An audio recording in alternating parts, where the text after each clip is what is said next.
Hello friends, welcome to my YouTube channel. तो हम कर रहे हैं टीजीटी एसएसटी के लिए ज्योग्राफी पार्ट्स को। तो इसमें हमने सोलर सिस्टम कर दिया है, पृथ्वी कर लिया इम्पोर्टेंट, और उपग्रह कर लिया हमने, चंद्रमा।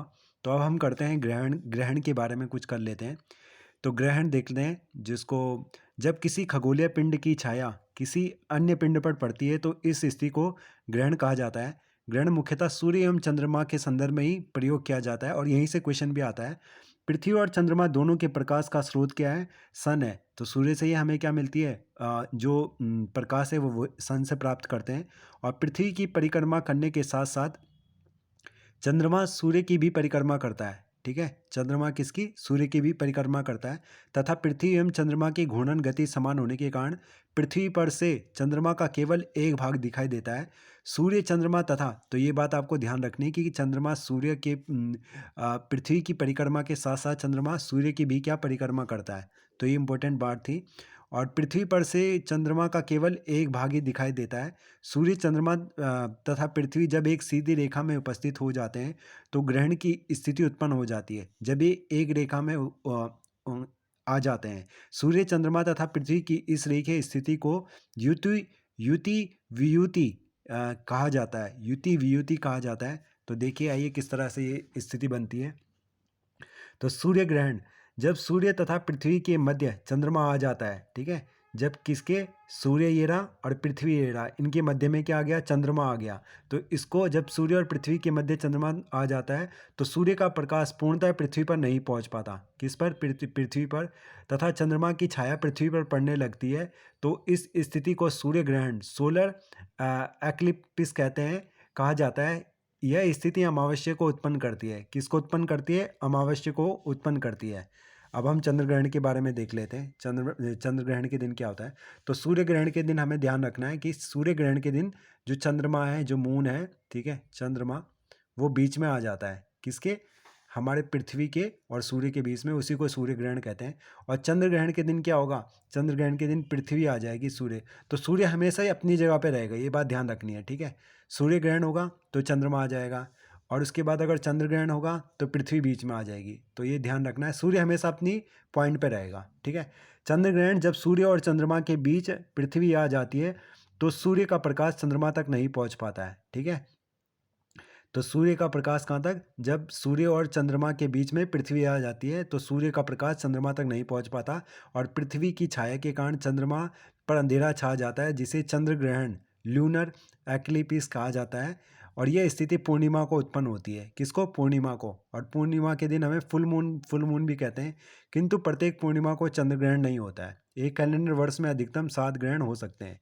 ठीक है, 7 ग्रहण होते हैं एक साल में। चंद्रमा के अपने अक्ष पर झुकाव 5 डिग्री झुकाव के कारण प्रत्येक पूर्णिमा तथा अमावस्या को ग्रहण नहीं लगते।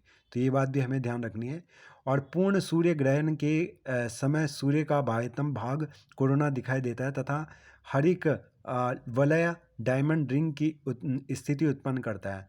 तो ये आंशिक सूर्य ग्रहण था, ये वाला था, है ना। ये आंशिक चंद्र ग्रहण है, जिसमें बीच में चंद्रमा आ गया, सूर्य और चंद्रमा के मध्य पृथ्वी की उपस्थिति। ठीक है, बीच में पृथ्वी आ गई है, चंद्रमा तक प्रकाश नहीं पहुंचने दे रहा, तो इसको चंद्र ग्रहण बोलेंगे। किस पे ग्रहण लगा है? चंद्रमा पे लगा है।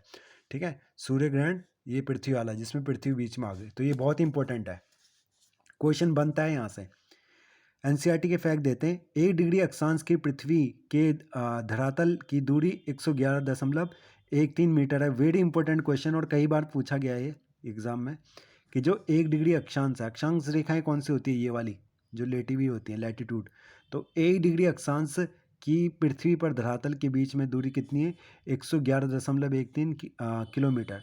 ग्लोब पर एक डिग्री के अंतराल पर कुल अक्षांश रेखाओं की संख्या 179 है। तो कुल अक्षांश रेखाएं कितनी है? ये हमें ध्यान रखनी है, 179 है। वृत्त 0 डिग्री अक्षांश, वृत्त वृत्त 0 डिग्री अक्षांश को कहा जाता है। अर्धरात्रि का सूर्य 66 डिग्री उत्तरी अक्षांश पर दिखाई देता है। अश्व अक्षांश 30 डिग्री से 35 डिग्री अक्षांश को कहते हैं। तो ये भी इंपॉर्टेंट है। पृथ्वी पर सबसे पहले सूर्योदय जापान में होता है। वेरी इंपॉर्टेंट, सबसे पहले जापान में। पृथ्वी पर सबसे अंत में सूर्यास्त समोआ एवं हवाई द्वीप में होता है। विषुवत शून्य अंश को दर्शाती है, जो इक्वेटर लाइन होती है। सभी देशांतरे यामित्रों की लंबाई समान होती है, और 180 डिग्री पूर्व तथा 180 डिग्री पश्चिम यामित्तर एक ही रेखा पर स्थित है।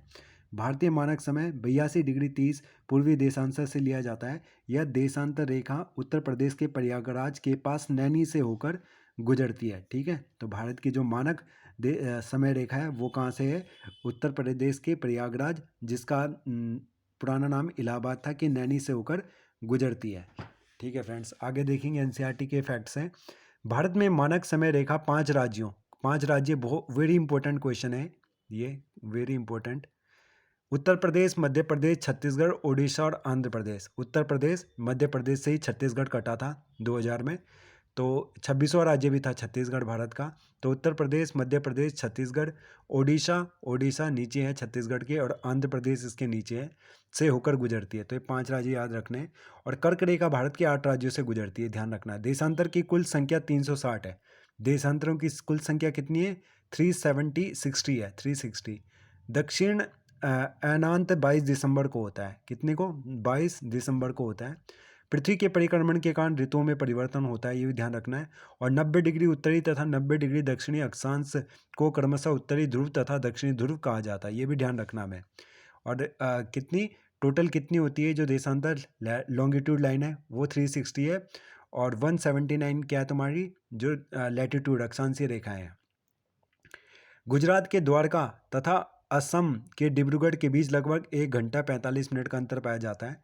सामान्यतः एक वर्ष को गर्मी, सर्दी, बसंत एवं शरद ऋतुओं 4 ऋतुओं में मुख्य रूप से बांट सकते हैं। तो यह हमने इस वीडियो में बहुत ही इंपॉर्टेंट देख लिया कि ग्रहण क्या होता है, चंद्र ग्रहण क्या था, सूर्य ग्रहण क्या था। सूर्य ग्रहण में क्या होता है कि चंद्रमा बीच में आ गया है।